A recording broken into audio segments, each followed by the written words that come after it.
Shoulder pain को ignore करना dangerous हो सकता है।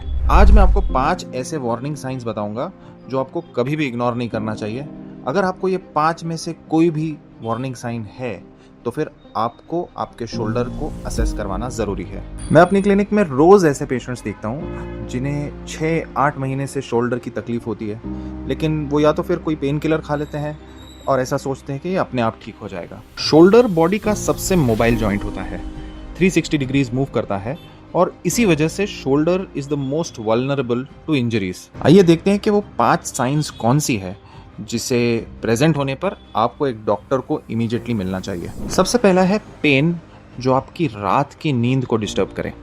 अगर आपके शोल्डर में पेन रात को इतना होता है कि आपकी नींद खुल जाती है और स्पेशली जब आप उस शोल्डर के साइड पर सोते हैं या लेटते हैं तब आपको शोल्डर में अचानक से बहुत पेन होता है और आपकी आंख खुल जाती है, ये नॉर्मल मसल सोरनेस नहीं है। इसे असेस करना चाहिए।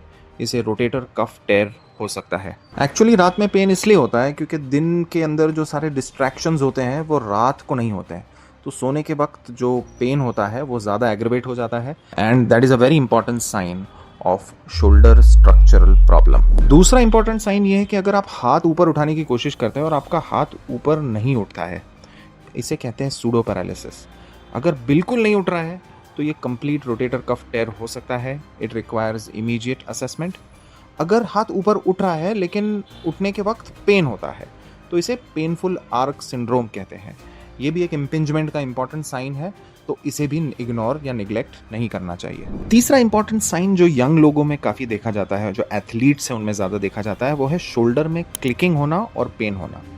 नॉर्मल शोल्डर में कभी कभी क्लिकिंग का आवाज़ आता है बट वो पेनलेस होता है, लेकिन अगर क्लिक और पेन साथ में हो तो ये स्लैप टेयर या लेब्रल टेयर हो सकता है। ये एथलीट्स और यंग पेशेंट्स में ज़्यादा होने के चांसेस होते हैं, तो इसे इग्नोर नहीं करना चाहिए। चौथा इंपॉर्टेंट सिम्टम होता है कि जब आप शर्ट पहनने या जैकेट पहनने की कोशिश करते हैं और आपको उस शर्ट पहनने या जैकेट पहनने में दर्द होता है। अगर आप बाल बनाने की कोशिश करेंगे तो भी आपको पेन होगा। ये एडहेसिव कैप्सुलाइटिस हो सकता है, इसे फ्रोजन शोल्डर भी कहते हैं। डायबिटिक पेशेंट्स में या थायराइड डिजीज़ के पेशेंट्स में ये काफ़ी कॉमन है। ये काफ़ी ज़्यादा कॉमन कंडीशन है लेकिन बहुत ज़्यादा निगलेक्टेड कंडीशन भी है, यानी काफ़ी टाइम तक लोग इसको निगलेक्ट करते हैं, पोस्टपोन करते हैं और फिर बाद में उसको ट्रीट करना ज़्यादा डिफिकल्ट हो जाता है। और लास्ट जो एक इम्पॉर्टेंट रेड फ्लैग है वो है हाथ के अंदर अपर लिम्ब में वीकनेस और नमनेस दोनों एक साथ आना। अगर आपके हाथ में टिंगलिंग सेंसेशन हो रहा है या फिर नमनेस फील हो रही है तो ये शोल्डर पेन के अलावा सर्वाइकल स्पाइन यानी गर्दन में नर्व कंप्रेशन भी हो सकता है। अगर किसी को भी ये सिम्टम्स हो रहे हैं तो इसे स्पाइन का असेसमेंट करना बहुत ज़रूरी है। अगर इनमें से आपको कोई भी साइन दिख रहे हैं तो इसे वेट नहीं करना चाहिए, because early treatment is always better outcome.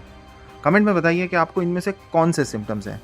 अगर ये वीडियो आपको हेल्पफुल लगी तो प्लीज़ आपके फ्रेंड्स और रिलेटिव्स के साथ शेयर करो।